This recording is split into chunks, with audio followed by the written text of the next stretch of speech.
Hello dear student, अब बात करने वाले हैं काइनेटिक एनर्जी एंड मोमेंटम में क्या कोई रिलेशन होता है। हम सब लोग जानते हैं कि काइनेटिक एनर्जी का फॉर्मूला क्या होता है, 1/2 mv²। हम सब लोग जानते हैं इस फॉर्मूले को कि काइनेटिक एनर्जी का जो फॉर्मूला होता है वो 1/2 mv² होता है, लेकिन जो मोमेंटम होता है वो क्या होता है, P = mv mass into velocity. तो अगर आपको किसी क्वेश्चन में काइनेटिक एनर्जी दी जा रही है, मोमेंटम फाइंड आउट करना है, या फिर किसी क्वेश्चन में मोमेंटम गिवन है, काइनेटिक एनर्जी को फाइंड आउट करना है, तो आप लोगों के पास में क्या होना चाहिए, कैसे हम ऐसे क्वेश्चन को करेंगे कि काइनेटिक एनर्जी गिवन हो तो मोमेंटम फाइंड आउट कर लें, मोमेंटम गिवन है तो काइनेटिक एनर्जी को फाइंड आउट कर लें। तो उसके लिए आपके पास में होना चाहिए एक formula, a relation between kinetic energy and momentum of A object. अगर कोई ऑब्जेक्ट है उसकी काइनेटिक एनर्जी और मोमेंटम में क्या रिलेशन का मतलब होता है, एक फॉर्मूला डिराइव कर लेते हैं हम जल्दी से। देखिए, तो काइनेटिक एनर्जी का फॉर्मूला हम सब लोग जानते हैं क्या होता है, 1/2 mv², राइट। मोमेंटम क्या होता है, P = मास इंटू वेलोसिटी। ये है हमारे पास में इक्वेशन नंबर 2।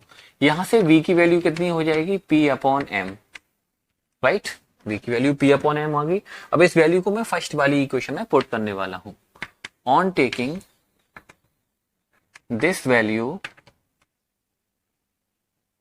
इन 1, ओके। फर्स्ट इक्वेशन में इस वैल्यू को पुट करेंगे तो फर्स्ट इक्वेशन क्या है, K = 1/2 mv²। अब काइनेटिक एनर्जी के लिए मैंने सिर्फ K लिख लिया है, ठीक है। KE आप लिख सकते हो, मैंने सिर्फ K लिख दिया है, कंफ्यूज मत होइए, ओके। V की वैल्यू कितनी है, P/m, तो P² m², क्योंकि यहाँ पर स्क्वायर है तो आपको इसका भी स्क्वायर करना पड़ेगा। एक m से एक m यहाँ पर कैंसिल आउट हो जाएगा, तो K = कितना हो गया, 1/2 P²/m, क्रॉस मल्टीप्लाई कर दीजिए, P² = हो गया 2 × K × m, राइट। तो ये रिलेशन निकल के आ गया किसमें, काइनेटिक एनर्जी में और मोमेंटम में, कि P² = 2km, या फिर आप इसको ऐसे भी लिख सकते हो, P = √2km। ऐसे भी आप लोग इस फॉर्मूले को राइट कर सकते हो, ठीक है। कि सर मोमेंटम में और काइनेटिक एनर्जी में जो रिलेशन है, रिलेशन का मतलब क्या होता है, एक फॉर्मूला होता है, वो आपने क्या ड्राइव कर लिया, P = √2km।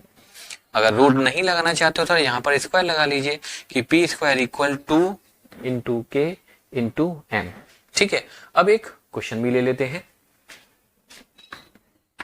क्वेश्चन है the an object of mass 10 kg have kinetic energy 5 joule, ठीक है। लिख देते हैं, an object of mass 10 kg have kinetic energy 5 joule, okay. Find the momentum of the object।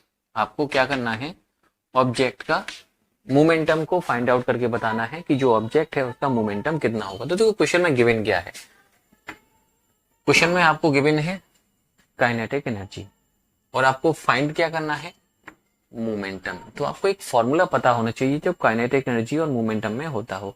तो अभी अभी हमने फॉर्मूला ड्राइव किया सर कि P =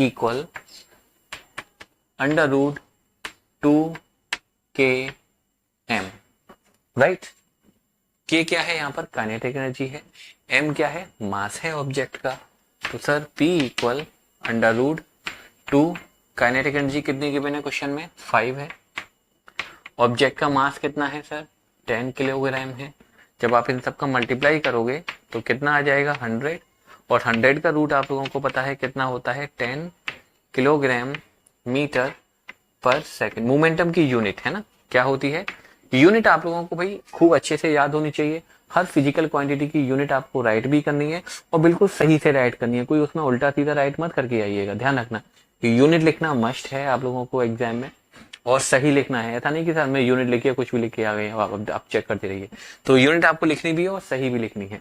तो अगर आपको किसी भी क्वेश्चन में, जैसे ये क्वेश्चन था, इसमें आप लोगों को काइनेटिक एनर्जी गिवन थी, मोमेंटम फाइंड आउट करना था, क्वेश्चन उल्टा हो जाए, इसी क्वेश्चन को अगर मैं उल्टा कर दूं कि सर मोमेंटम 10 है, कोई ऑब्जेक्ट है 10 किलोग्राम का जिसका मोमेंटम है 10, तो फाइंड करिए उसकी काइनेटिक एनर्जी कितनी होगी। तो देखो फॉर्मूला हम आप लोगों के यहाँ लिखते हैं, P स्क्वायर इक्वल 2km। आपको मोमेंटम गिवन है 10, ठीक है, 10 मीटर पर सेकेंड इज 10 किलोग्राम मीटर पर सेकेंड मोमेंटम गिवन है और काइनेटिक एनर्जी फाइंड आउट करनी है। तो काइनेटिक एनर्जी सर यहाँ से फाइंड आउट हो जाएगी। मास कितना है 10, 10 का स्क्वायर हम सब लोग जानते हैं सर 100 होता है। ये कितना हो गया 20, 20 से ये कैंसिल आउट हो जाएगा, तो काइनेटिक एनर्जी कितनी आ जाएगी 5 जूल। तो अगर आप लोगों को किसी भी क्वेश्चन में काइनेटिक एनर्जी गिवन है, मोमेंटम फाइंड आउट करना है, या फिर मोमेंटम गिवन है काइनेटिक एनर्जी को फाइंड आउट करना है, तो आप इस फॉर्मूले को आप लोग ध्यान रखो कि P स्क्वायर इक्वल 2km या फिर P equal under root 2km। This is all about the relation between kinetic energy and momentum.